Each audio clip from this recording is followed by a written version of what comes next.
Alright, so starting to take parts off the engine, really the unnecessary stuff, and just kind of mapping out what I need to install and route for wiring, cooling, and whatever else I have. So first thing I want to do, especially since this is a new motor that I bought, new used motor, is inspect the inside of the engine, the condition. So popping this valve cover off, I'll have an idea how it's been maintained, and just to verify also the cams and everything else. So let's just take a look and see how it is inside. Plugs, coils.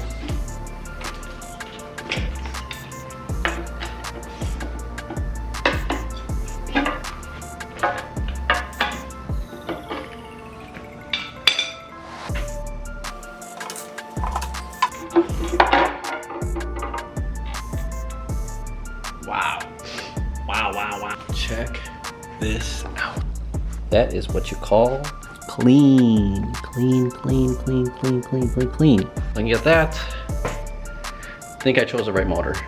And again, if I mentioned earlier, I think I picked the right motor because this is a Mazda filter. You could tell camshafts are super clean.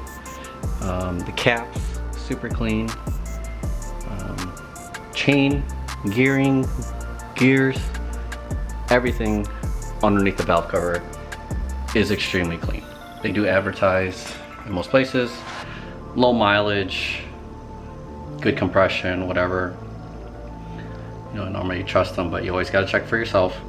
But this one definitely is very obvious that it is a low mileage engine, or they just took care of it extremely well.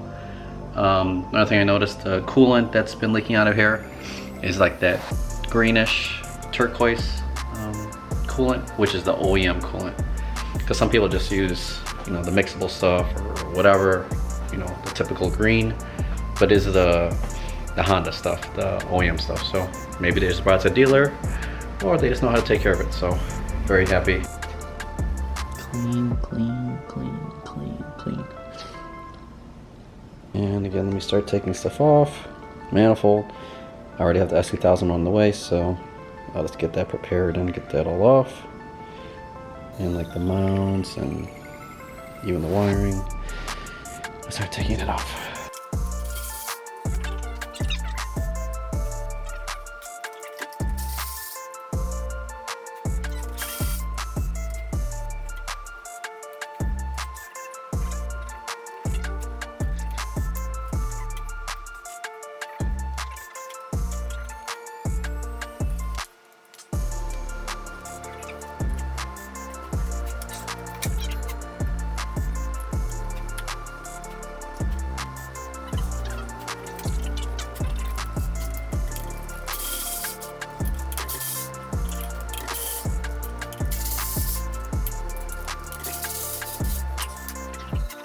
So the way the thermostat housing exits, it's going in this direction, which normally the front of the car is over here. So going to the radiator, it's not that hard.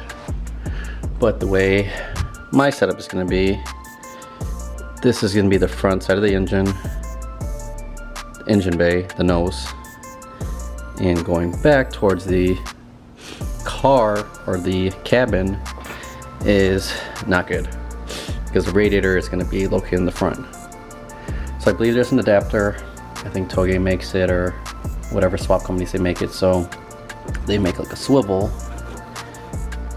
and I wish this was like kind of symmetrical the way it was bolted, so then you could just flip it. But if you could swivel it this way towards the front, that'd be the ideal way.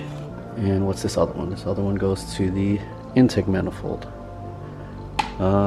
That's another thing I saw with the adapters here, because since I'm using the S2000 one, there's different adapters. There's one with the intake and one without. So I don't know if that's necessary or not, because I'm assuming this just cools up the intake manifold. Ideally, you know, if you could block this, no need to run coolant up there. That's probably the way I would. And I have seen that they would just cut out this passage here and just neglect that completely. So I'll figure that out.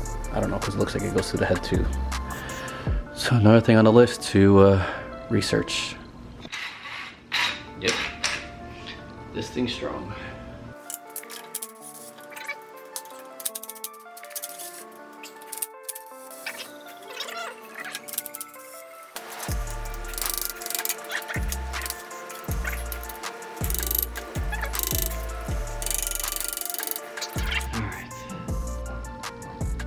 Ooh. Oh,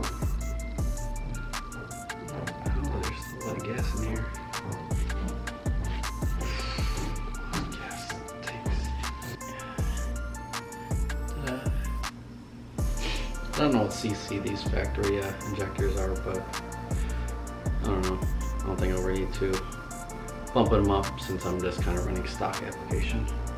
Not boosted, at least for now.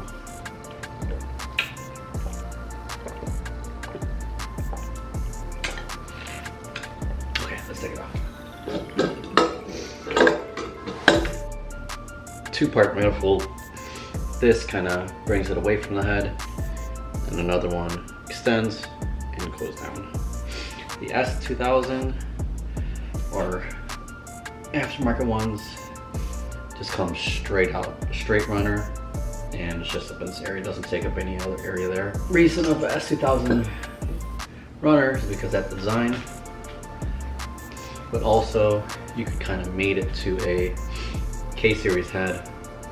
Not exactly, but another adapter plate, which is good. The adapter plate gives some space because you kind of want to have it further out, because say for example, power steering, if you run power steering, you're gonna have to make that decision.